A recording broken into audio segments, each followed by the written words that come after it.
शरीर मिला है, हंसो खेलो खाओ पियो, पर प्रभु से जुड़ करके, अगर प्रभु से विमुख होकर के ऐसी क्रियाएं हुई तो तुम्हारे जीवन को ये माया ऐसी जगह फंसा देगी, ना हंसने लायक रह जाओगे, ना खेलने लायक रह जाओगे। हमारी बात को गंभीरता पूर्वक समझिए। प्रभु से जुड़े हो तो तुम्हारी बुद्धि शुद्ध रहेगी, बुद्धि शुद्ध रहेगी तो सत्य मार्ग मिलेगा, सत्य मार्ग मिलेगा तो सत्य की प्राप्ति होगी। बुद्धि अशुद्ध रहेगी, कुमति रहेगी, तो ऐसे आचरण बनेंगे जिन्हें पापाचरण कहते हैं, और वो हमारी दुर्गति करा देंगे। ये माया बहुत प्रचंड बलशालिनी है। इससे बचने का उपाय महाभागवतों ने और स्वयं श्री भगवान ने जगह जगह पर वर्णन किया है। मान लो, प्रार्थना मान लो, ये जितने दिन का जीवन है, जो दुख सुख का प्रारब्ध है उसको भोग लो, और सच्चे भाव से जो सिद्धांत वर्णन किया जा रहा है वैसे चलो तो कृतकृत्य हो जाओगे, पूर्ण काम हो जाओगे। महामहिम परमानंद, प्रेमानंद, अखंडानंद, विज्ञानानंद, जो चाहोगे, जिस रूप में चाहोगे वो आपको प्राप्त हो जाएगा। देवर्षि नारद जी से प्रश्न हुआ, कस्तरति कस्तरति मायाम, इस माया से कौन तरता है, कौन तरता है? तो देवर्षि नारद जी ने उत्तर दिया, यह संगास त्यजति, जो कुसंग का त्याग कर देता है, यो महानुभावम सेवते, जो महापुरुषों का संग करता है, फिर निर्ममो भवति, जो ममता रहित हो गया है। प्रीति करो सबसे, भगवत भाव से करो। ये ममता बाधक है। ममता श्यामा श्याम के चरणों में और श्यामा श्याम की उपस्थिति मानकर जड़ चैतन्य सबसे प्रीति करो, कोई परेशानी नहीं। सब जीवन सो प्रीति, पर रीत निवाहत आपनी। हम ममता युक्त होकर जब व्यवहार करते हैं तो फिर हर्ष और शोक, इन द्वंद्वों को भोगना पड़ता है। पहले इन 3 सूत्रों का वर्णन किया, अब 4 सूत्र उसमें और जोड़ रहे हैं। जैसे पहला है, यह संगास त्यजति, कुसंग का त्याग करे। तो संग किसका करे? यो महानुभावम सेवते, इनकी व्याख्या हो चुकी। फिर कहते निर्ममो भवति, यदि माया से तरना चाहते हो तो ममता रहित होना। ये 3 सूत्र बताए, आगे 4 सूत्र और जोड़ रहे हैं इसमें। यो विविक्त स्थानम सेवते, यो लोकबंध मुन मूलयति, निस्त्रैगुण्यो भवति, और चौथा योगक्षेमम त्यजति। 3 वो सूत्र और 4 ये सूत्र, वो निश्चित भगवत साक्षात्कार कर लेगा, निश्चित जीवन मुक्त हो जाएगा। अगला कह रहे हैं, यो विविक्त स्थानम सेवते। विविक्त स्थान हम बाहर ढूंढते हैं, जहां कोई न हो, शायद उसको विविक्त स्थान कहते हो, ऐसा मन में रहता है, पर ऐसा नहीं है। पूज्य श्री स्वामी राम सुखदास जी महाराज ने, पूज्य श्री भाई जी महाराज और बड़े संतों ने हृदय को एकांत स्थान बताया है। अपनी इंद्रियों को अंतर्मुख करके बाजार में बैठा हुआ अगर भगवत चिंतन कर रहा तो एकांत में है, और बिल्कुल निर्जन स्थान में बैठा हुआ यदि वो विषय चिंतन कर रहा है तो प्रपंची है वो। एकांत जो यो विविक्त स्थानम सेवते, भारी से भारी प्रपंच यहां भरा हुआ है। आप इस संसार के भीड़ भाड़ से हटकर गुफा में, कमरे में, भूधरा में घुस जाइए, पर आप अपने चित्ताकाश को कहां छोड़ेंगे? चित्ताकाश में अनंत सृष्टि विराजमान है। यहां जितना देखा सुना गया सब प्रपंच भरा हुआ है। अगर हम बाहर का एकांत लेते हैं तो बाहर के एकांत होते ही तुम्हारे ऊपर जो शासन होगा काम क्रोध लोभ का, प्रपंच का, तुम घबरा जाओगे। आंतरिक एकांत की प्राप्ति चाहिए हमें। बाहर गुफा आदि में बैठ करके या एकांत कमरे में बंद करके आप देखो अपने को, बहुत प्रपंच अंदर भरा हुआ है। उस प्रपंच से एकांत होना ही एकांत कहा गया है। हां, प्रारंभिक साधक को इस प्रपंच को खाली करने के लिए साधु संग की अत्यंत आवश्यकता है। वो साधु संग रूपी बाढ़ में रहे, घेरे पे रहे। अगर साधु संग नहीं है, वो अकेला है, तो लड़ नहीं पाएगा, वो भ्रष्ट हो जाएगा। कहीं ना कहीं वो अपने मार्ग से गिर जाएगा। इसीलिए मति कीरति गति भूति भलाई जब जेहि जतन जहां जेहि पाई सो जानो सत्संग प्रभाव। सत्संग रोज हमारे कमियां हमारे सामने रखता है, रोज हमको प्रपंच से ऊपर उठा रहा है। सत्संग रोज हमको भगवान के नजदीक ले जा रहा है। थोड़ी देर हृदय जलेगा पर परिणाम बहुत अच्छा होगा। अगर साधु संग के घेरे में रहे तो वो एकांत ही है। विषयी पुरुषों का संग तो पहले ही कह दिया, यह संगास त्यजति यो महानुभावम सेवते। हम साधु संग के घेरे में रहें तो हमें असली एकांत का पता चलेगा। एकांत यहां होता है, सर्वात्मना न विसजेत बहिरिंद्रियाणि एकश्चरण रहस्चित्त मनंत से। चित्त को अपने आराध्य देव में निरंतर लगाना, यह एकांत सेवन है। शास्त्र सम्मत बात आपको कह रहे हैं। आप एकांत में बैठे हैं लेकिन भगवत चिंतन रहित प्रपंच चिंतन हो रहा है। आप बिल्कुल बाजार में बैठे हैं और आप भीड़ में बैठे हैं लेकिन आपका भगवत चिंतन हो रहा, आप एकांत में हैं। संत सर्वात्मना न विसजेत बहि इंद्रियाणि, वो अपनी इंद्रियों को खुला नहीं छोड़ता है, वो अंतर्मुख कर लेता है और चित्त मनंत ही से अपने चित्त को आराध्य देव में, ईश्वर में, परमात्मा में लगाता है। वो एकांत कहा जाता है। हां, साधु समागम एकांत ही है। हम 500 हैं लेकिन सबका लक्ष्य श्यामा श्याम है।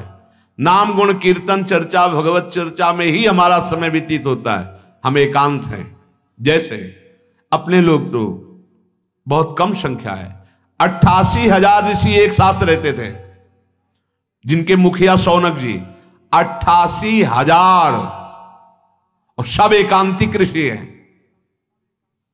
अब आप विचार कीजिए 88,000 की भीड़ कितनी होगी। 88,000 वो सब एकांत माने जा रहे हैं। अकेला है पर विषय चिंतन हो रहा है, वो एकांत नहीं है।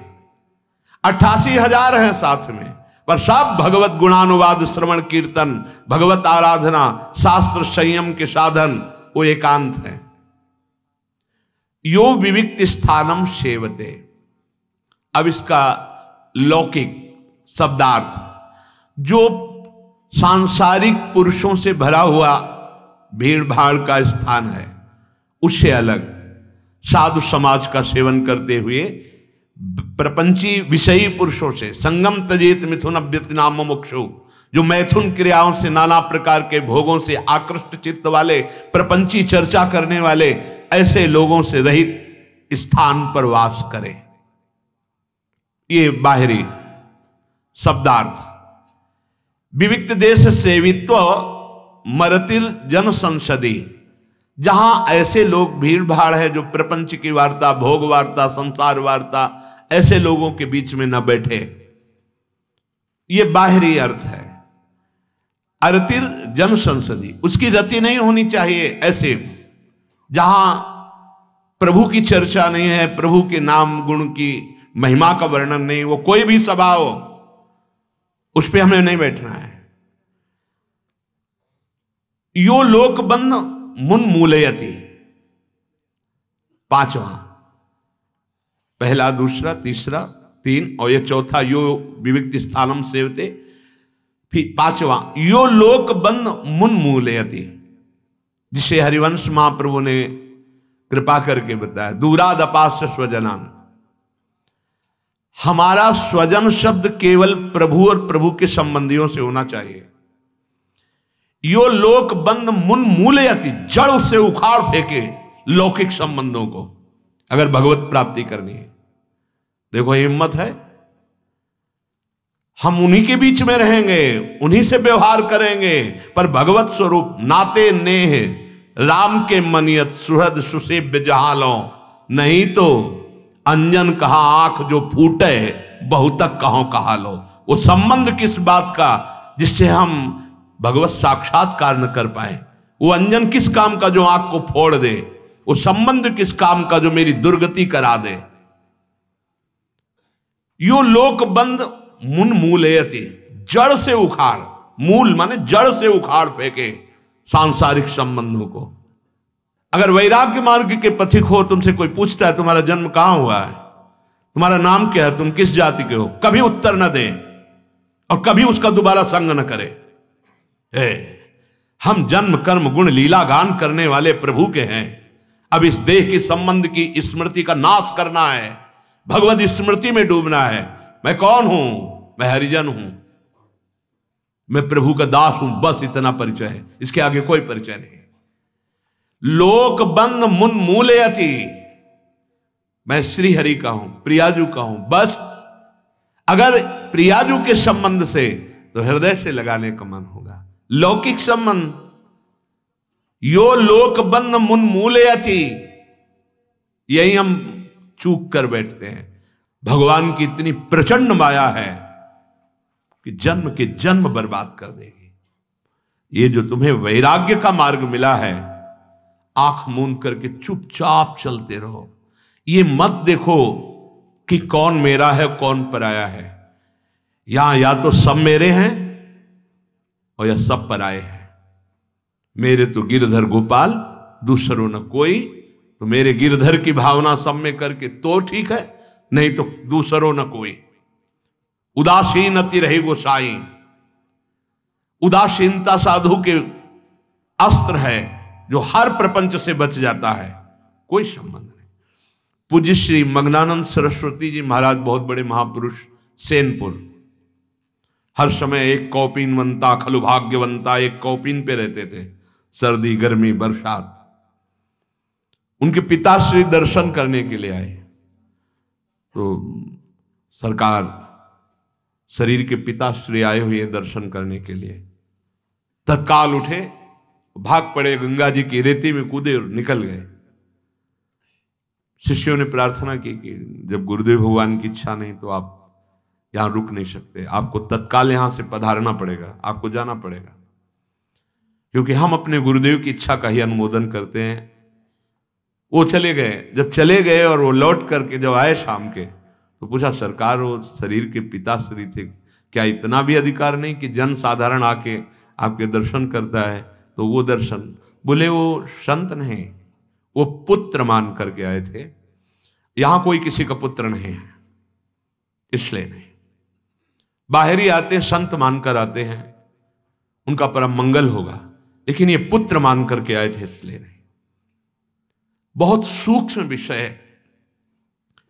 पूज्य श्री अद्वैताचार्य जी के प्रति जरा सा माता सची का भाव कि हमारे पुत्र को सन्यासी बनाने का बड़ा योगदान अद्वैताचार्य को, तो अंदर से थोड़ा महाप्रभु ने मां के लिए कहा था कि भारी अपराध है, जब तक वो इस अपराध का अद्वैताचार्य से प्रार्थना करके क्षमा याचना नहीं, तब तक। ये बड़ा सूक्ष्म विषय है। हमारा हर संबंध केवल अपने इष्ट देव के प्रति, केवल भगवत संबंध। गृहस्थी में भी अगर हम भगवत भाव से करें तो परमहंस है, गृहस्थी में रहते हुए, और विरक्ति में होते हुए भी अगर यही प्रपंच बना रहा तो प्रपंची है। भेषधारी हरि के उर साले, और भूले तो भूलो तुम जिन भूलो मालाधारी। भगवत रसिक जी कह रहे, वेश धारण करके यदि हम सिद्धांत और रहनी से नहीं चलते तो हरि के हृदय में हम कष्ट देने वाले बनते हैं, हम इस वेश और आचार्य की निंदा कराने वाले बनते हैं। इसलिए बहुत होश में, ये भगवत मार्ग है। यो लोक बंद मुन मूलयति, जड़ से उखाड़ फेंके लोक संबंध को। प्रेम का बंधन जब भगवान से हमें जोड़ना है तो सबकी ममता ताग बटोरी, मम पद मन ही बांध बर डोरी। ये लोक बंधन है। लोक बंधन अवश्य तोड़ना है। दूरादपास स्वजनान सुखमर्थ कोटिम। सबका मंगल हो जाएगा, मान लीजिए सबका मंगल हो जाएगा यदि ये बात समझ में आ जाए। प्रायः गलती होती ही रहती है। जहां भगवत संबंध से अलग कोई संबंध माना गया वहीं अपराध बन जाता है। अगर हम लोक संबंध दृढ़ रखेंगे तो ये गलती हो ही जाएगी, पक्का हो जाएगा। हमारा संबंध केवल भगवत संबंध से हो। जैसे सब दूसरे भगवत अनुराग के मार्ग में चलते हैं, ऐसे लाखों कोई भी, चाहे वो इस शरीर से संबंधित हो चाहे बाहर हो, अगर श्री जी के लिए तो मार्ग है, और अगर श्री जी का नहीं तो हमारा कोई परिचय नहीं, हम जानते नहीं। लोक बंध मुन मूलयति। ये गृहस्थी में आपको कठिन लगेगा, लेकिन आप सही पूछो तो गृहस्थी से ज्यादा कठिन विरक्ति के लिए है। हम बाहरी संबंधों में इतनी प्रीता कर लेते हैं कि जितना आप घर में संबंध नहीं दृढ़ कर पाते होगे उतना बाहर हो जाता है। बहुत विचित्र खेल है, बहुत विचित्र खेल है। ऐसे करके निकला जाता है, ऐसे करके यहां से कोई निकल ही नहीं सकता, पक्की बात समझ लो। जहां आप कटु वचन बोलकर तिरस्कार करोगे उसी सूत्र में माया आएगी और आपको ऐसा वहीं गिरा देगी। इसलिए शिव विरंच का मोह को है बपुराण। बहुत झुक के महाप्रभु चैतन्य देव ऐसे नहीं बोल रहे, तृणादपि सुनीचेन तरोरियु सहिष्णुना। हमारा मार्ग है कि हम माताओं बहनों की तरफ भगवत भाव से उनके चरणों में प्रणाम करें, गंदी दृष्टि से ना देखें, ना कि अभिमान भरी दृष्टि से कि नहीं, ऐसा नहीं, अभिमान भरी दृष्टि से कभी। लोक बंध मुन मूलयति, देवर्षि नारद जी कहते हैं। शिष्य का तात्पर्य होता है भगवत प्राप्ति का जिज्ञासु। तो बस उपदेश दे दिया, भगवत मार्ग बता दिया और स्नेह इतना भी नहीं। पक्का समझो, गुरु निरपेक्ष और शिष्य आसक्त गुरु पे, ऐसा सिद्धांत बताया गया है। गुरु निरपेक्ष है क्योंकि उसका स्वरूप यही, तभी वो गुरु है। निरपेक्षम मुनिम शांतम निर्वैरम समदर्शनम, ये गुरु का स्वरूप है। भगवान ऐसे महापुरुष के पीछे चरण रज लेने के लिए पहला शब्द है निरपेक्ष। शिष्य गुरुदेव में आसक्त, ध्यान मूलम गुरु मूर्ति, पूजा मूलम गुरु पदम, मंत्र मूलम गुरु वाक्यम, मोक्ष मूलम गुरु कृपा, और गुरुदेव निरपेक्ष। ये जीवन भर ध्यान रखना है। जो पुत्र से बंधन होना था उससे ज्यादा शिष्य से बंधन हो जाएगा। हरई शिष्य धम शोक न हरई, सो गुरु घोर नरक मा परई। ये खिलवाड़ नहीं है, ये केवल भगवत प्राप्ति के लिए संबंध है। नाम मंत्र का उपदेश, सतमार्ग का उपदेश और निरपेक्ष। अब भगवत कृपा से सब चल रहा है। संपूर्ण सृष्टि भगवत कृपा से चल रही, तो साधु का तो सब चलता ही। भगवत कृपा, चाह मिटी, चिंता मिटी, मनुआ बेपरवाह, गुरु का स्वरूप। तब लग जोगी जगत गुरु, जब लग रहा है निराश, और जब आशा मन में भई तो जग गुरु और जोगी दास। आशा रहितम नैराश्यम परमम सुखम, आशा ही परमम दुखम। यो लोक बंध मुन मूलयति, जड़ से उखाड़ फेंके लोक बंधन को। सच्ची महापुरुषों को ऐसा ही पाया गया, किंचन मात्र अपेक्षा नहीं, निरपेक्षता का मूर्तिमान स्वरूप। फिर आगे कह रहे हैं निस्त्रैगुण्यो भवति, ये सतोगुण रजोगुण तमोगुण। माया अपने तीन गुणों का प्रभाव सबके हृदय में प्रभावित किए हुए है। देखो, कभी भक्ति अच्छी लगती, कभी भोग अच्छा लगता है, कभी गुस्सा लगती है, कभी नींद अच्छी लगती, कभी जागृत होकर माला चलाना अच्छा लगता है, तो कभी नाना प्रकार के नौटंकी नाटक देखने में, ये गुणों का प्रभाव, कभी सतोगुण, कभी रजोगुण, कभी तमोगुण, कभी तमोगुण बढ़ गया रज को लेकर के, कभी रजोगुण बढ़ गया तम को लेकर के, कभी सतोगुण मिक्स रजोगुण चल रहा है, कभी रजोगुण से सतोगुण मिक्स चल रहा है। शुद्ध सतोगुण तो महाभागवत जनों में होता है, आगे चल करके गुणातीत अवस्था प्राप्त होती है, न सतोगुण न रजोगुण न तमोगुण। कैसे होगा, कैसे हम इससे बचे कि गुण का प्रवाह हमारे हृदय में प्रवाहित जो हो रहा है वो हमको न बहा पावे। तो हरिवंश महाप्रभु कहते हैं, जिनका नाम तीनों लोकों का परम मंगल करने की सामर्थ्य रखता है, यही डर ही डरप हरिवंश हित जिनो भ्रमई गुण सलिल पर, जी नामन मंगल लोक त्यों सुहरिपद भज न बिलम। गुण का इतना प्रभाव कि रजोगुण आ जाए तो तुम संभाल ही नहीं पाओगे और काम चेष्टा कर ही दोगे। अगर तमोगुण आ जाए तो तुम अपने स्वरूप में आ जाए तो तुम संभाल ही नहीं पाओगे, तुमसे प्रमाद स्थिति से ना करने योग्य कार्य हो जाएगा, हिंसात्मक वृत्ति आ जाएगी, अशुद्ध शब्द गालियां निकलने लगेंगी। तम का प्रभाव जागृत होते ही प्राय तमोगुण रजोगुण इसी की बाहुल्यता रहती है, सतोगुण तो किसी बिरले में ही आता है। कुछ क्षण के लिए तो सब में परिवर्तन होता है, थोड़ी देर के लिए दान दया तीर्थाटन ऐसे सात्विक वृत्ति आई और चली गई।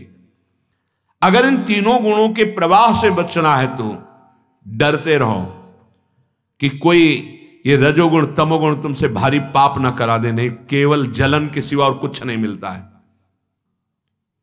जिनो भ्रमई गुण सलिल पर, ये जो गुण है सतोगुण रजोगुण तमोगुण, ये फिसलन वाला है, बहुत काई है, बहुत जल्दी फिसल करके, तो कुछ मजबूत अगर पकड़ हो तो फिसल भी जाए तो उस पे सहारे पे टिक जाएगा। वो है त्रिभुवन का परम मंगल करने वाला नाम। अगर तुम्हारी जिह्वा पे नाम चल रहा है तो गुण तुम्हें फिसला नहीं पाएंगे, क्योंकि पकड़ मजबूत है।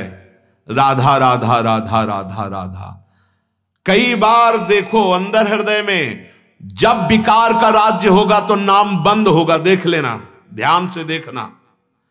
अगर नाम चल रहा है तो विकार टिकेगा नहीं और कुछ अपना प्रभाव नहीं दिखा पाएगा।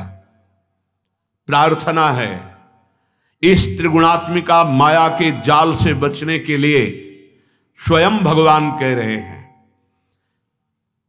मामेव ये प्रपद्यन्ते माया में ताम तरन्ते। नहीं तो दैवी हर्षा गुणमयी मम माया दुरत्तया, ये गुणमयी सतोगुण रजोगुण तमोगुणमयी माया ये बख्शती किसी को नहीं है। अधीन किए हुए है पूरे चराचर जगत को। वही बच पाया जो हरि शरणम, भगवान की शरण में होकर नाम जप कर रहा है। निस्त्रैगुण्यो भवति, नाम जब चल रहा है, लीला गायन कर रहे हो, लीला श्रवण कर रहे हो, सत्संग सुन रहे हो, अगर कर्तव्य कर्म कर रहे हो और वो भगवान को अर्पित कर रहे हो तो ये सब गुणातीत हो गया। नाम गुणातीत है, धाम गुणातीत है, भगवान की लीला गुणातीत है। अगर लीला गायन लीला श्रवण में समय जा रहा है तो गुणातीत समय जा रहा है। अगर नाम जप हो रहा है तो आप गुणातीत हैं। अगर भगवत चरित्रों का चिंतन चल रहा है, भगवत अंग की सेवा चल रही है, ये गुणातीत है। प्रपंच के कार्य कर रहे हो और भगवान का चिंतन करते हुए भगवान को अर्पित कर रहे हो, गुणातीत हो जाओगे। नहीं तो इस माया से निकल पाना बहुत कठिन है। बता रहे हैं ना, जहां चूक हो जाए तो बड़े बड़ों को घसीट कर नीचे गिरा देती। बहुत प्रबल खेल है, गेम है, अपने आप से अपने आप का खेल हो रहा है। समझ पाओ तो समझ पाओ, ये गेम है, गेम। जीत गए तो अपने स्वरूप में स्थित हो गए, हार गए तो फिर अन्य पोशाकें मिलेंगी। सुअर कुत्ता गधा न जाने कौन कौन सी पोशाक है, ये पोशाक है। अब ये गेम खेलने के लिए मिला था, तुम हार गए, अब ये हटा दिया जाएगा तुम्हारा मानव देह, चलो दूसरे देह में। हाँ, यदि बहुत प्रयास सही किया है और चूक हो गई तो फिर अगला जन्म हो सकता है मानव देह का, कि अब भजन करके निकल जाओ। नहीं तो भरत से हिरन और हिरन से फिर जड़ भरत। चूंकि बहुत सही भजन हो रहा था, केवल ममता की चूक हो गई, ममता कर बैठे मृग में, तो 3 जन्म लग गए। अपने चूक हो जाएगी तो 30 जन्म लग सकते हैं। और अगर राधा राधा राधा और आर्त भाव से कि स्वामिनी, तो हमें लगता है कि पूरा मनुष्य देह जितने दिन, ये तो बहुत बड़ी बात है। अगर कई बार भगवत प्राप्ति होनी होती तो कई बार हो जाती। हमारी प्रार्थना मान लीजिए, राधा नाम जिह्वा पे चल रहा है और अपने कर्मों को प्रभु को समर्पित कर रहे हो, तो चिंता मत करना, इसी जन्म में भगवत प्राप्ति हो जाएगी। भगवत प्राप्ति कोई ऐसा विषय तो है नहीं कि तुम रति करो भोगों में, नाना प्रकार के प्रपंच के कार्यों में, और तुम्हें त्रिगुणातीत स्थिति प्राप्त हो जाए। भैया मन लगाना पड़ेगा। अगर मन प्रपंच में लगा है तो भजन किसका हो रहा है? प्रपंच का। मन प्रभु में लगा है तो प्रभु का चिंतन हो रहा है। अब मन को लगाना बड़ा कठिन है, तो इसीलिए कहते जिह्वा में राधा राधा राधा, तो हमारी श्री जी का एक नाम है चंचल चित्त आकर्षणी। देख लेना, एक दिन तुम्हारे मन को पकड़ करके प्रेम रस में डुबो देंगी। मेरी महारानी जो बहुत करुणामयी स्वामिनी जो है, उन्हीं की करुणा पर विश्वास करके कहते हैं कि इसी जन्म में भगवत प्राप्ति हो जाएगी यदि जिह्वा से राधा नाम है और सारे कर्म प्रभु के चरणों में समर्पित है। आगे कह रहे योगक्षेमम त्यजति, हे ये है भगवत स्वरूप में स्थिति। ये आज देर नहीं लगती, बोल देते हमें भगवान मिल गए। यह संगास त्यजति यो महानुभावम सेवते निर्ममो भवति, यो विविक्त स्थानम सेवते यो लोक बंध मूलयति, यो निस्त्रिगुण्यो भवति योगक्षेमम त्यजति। अपने योगक्षेम की भी चिंता का त्याग कर दिया है। सच्ची मानिए, आप चिंता करेंगे तो भगवान निश्चिंत हैं, और आप भगवान के ऊपर भार छोड़ दीजिए तो वो चिंता करेंगे, वो आप निश्चिंत हो जाएंगे, तो आपका मंगल हो जाएगा। शरणागत का निर्भय निश्चिंत निःशोक के लक्षण है। क्या चिंता करनी? हम अपने कर्तव्य का पालन कर रहे हैं, पूरी चिंता भगवान को है कब क्या करना है। देखा है, ये देखा है ऐसे महान निश्चिंत महाभागवतों को। यही वृंदावन में भिक्षा उनके घर में करते थे, तो वो बाबा बहुत महाभागवत थे। उनकी पुत्र की पुत्री शयानी हुई, पुत्र इतना कार्यरत कि उनको समय, तो उनका बाबा अब आपको एक कर्तव्य प्रधान प्रेरित कर रहा है कि आपको अपनी जो पुत्री है, पुत्र की, इसके ब्याह के विषय में सोचना चाहिए। आप केवल बिहारी जी, यमुना जी और एकांत में कुटिया में बैठे रहते हैं, तो उनका सारे जगत की बिटिया का ब्याह हम ही कराते हैं बाबा, बिहारी जी करवा देंगे। आपको सच्ची कहते हैं, इतने निश्चिंत महाभागवत। हमको आपको पक्का विश्वास है? बोले बाबा पक्का। तो अपने यहां जो परमहंस जी आते हैं ना, किसी के ऊपर फूल फेंक रहे जैसे, बहुत वो तो बालवत बड़ी उच्च कोटि की महात्मा है। वो एक इंजीनियर गुड़गांव से पकड़ के लाए, उनके घर में बैठा ले, तो हम भिक्षा मांगने गए थे। बाबा आए और बोले देखो ये दूल्हा आया है बिटिया से ब्याह करने। ब्याह हुआ, सब वैभव, केवल ये देख करके कि ये परिवार बिहारी जी का महाभागवत है। बस घर में कौन लाया? वो परमहंस जी कौन? भगवत स्वरूप है। एक दिन भी ढूंढने नहीं गए, 1 रुपए की बात नहीं हुई, घर में आकर कैसा विश्वास, निश्चिंतता, अपने आप दूल्हा पहुंच गए जनकपुरी। कौन लेके गया? महाभागवत विश्वामित्र जी नहीं लेके गए। जनक जी महाज्ञानी परम प्रेमी, दोनों बात है। तो सियाजू के दूल्हा वहीं पहुंच गए थे। अगर आपको दृढ़ विश्वास है तो प्रणत कुटुंब पाल रघुराई, आपके परिवार का भरण पोषण जब अनंत ब्रह्मांडों का वो करते हैं, तो योग क्षेमम त्यजति, अब परवाह नहीं। योग कहते हैं अप्राप्ति की प्राप्ति को, क्षेम कहते हैं प्राप्ति की रक्षा को।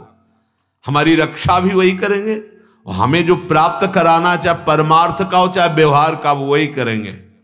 हम अपने कर्तव्य का कायर बन के नहीं बैठेंगे, कर्तव्य का पालन कर रहे हैं, पूरा भरोसा है समय पर, ठीक समय पर वही कार्य हो जाएगा। विश्वास कीजिए, तभी आपको विश्वास होगा कि भगवान आपको कितना प्यार करते हैं। बस आपका समर्पण आंतरिक इस कोटि का होना चाहिए कि कैसी भी परिस्थिति हो संशय ना हो और विपरीत भावना ना आवे। दो बातें तुम संभाल लेना, प्रभु के विश्वास में कभी संशय ना हो और परिणाम में कभी विपरीत भावना ना हो, तो आप देख लेना।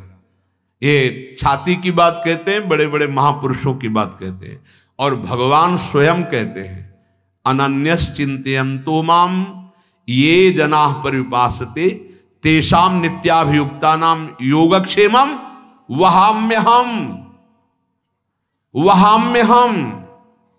वो कराम्यहम्, मैं करवा देता हूं ऐसा नहीं बोले, स्वयं वहन करता हूं, अप्राप्ति की प्राप्ति करवाऊंगा और प्राप्त की रक्षा करूंगा। तुम केवल निश्चिंत होकर मेरा चिंतन करते रहो, चिंतन करते हुए अपने कर्तव्य का पालन करो। मामनुष्मर युद्ध च, सब निश्चिंतता से बड़ा सुख कोई नहीं। संत जो भगवत प्राप्त होते हैं उनकी स्थिति क्या होती है? ना सोचते न कांक्षते, प्रसन्न आत्मा, अखंड प्रसन्नता, ना कोई शोक है ना कोई चाह है। सोचो कैसा आनंद होगा। ब्रह्मभूता प्रसन्न आत्मा न सोचते न कांक्षते समः सर्वेषु भूतेषु मद भक्तिम लभते पराम। यही प्राप्त करने के लिए आपको सत्संग, यही प्राप्त करने के लिए आपको भजन की प्रेरणा मिल रही है। इसलिए कुछ समझ में आए या ना आए, इतना समझ लो कि इस जन्म को अब हमें व्यर्थ नहीं जाने देना। हर श्वास में, हर सेकंड में हमें राधा राधा राधा राधा राधा राधा रटते रहे, सब ज्ञान हो जाएगा। ये जितनी बातें लिखी हुई हैं सब आप में जागृत हो जाएंगी।